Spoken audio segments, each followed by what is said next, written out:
আচ্ছা আমার এনে যখন এতই সমস্যা তাহলে আমরা বিয়ে করেছিলে কি করতে? ওটাই তো আমার জীবনের সবথেকে বড় ভুল, যে তোমার মতো মানুষকে আমি বিয়ে করেছি। আচ্ছা সারাদিন তুমি আমার সাথে ঝগড়া করা কোনো বলতে পারো? কারণ আমরা লাভ ম্যারেজ করেছি তাই।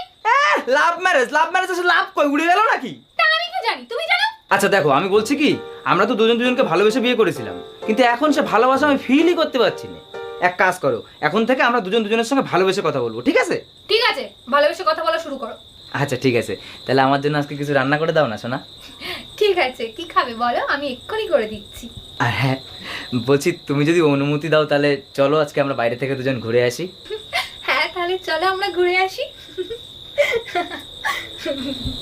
বুঝলাম না, তুমি এত হাসছো কেন? আসলে কি বলো তো, আমরা এরকম অনেকদিন ভালোবেসে কথা বলি না তো, তাই আমার খুব হাসি পাচ্ছে। শোনা, আমি আর এই ভালোবেসে কথা বলতে পারবো না। আরে ভালোবেসে কথা না বলার কি হয়েছে?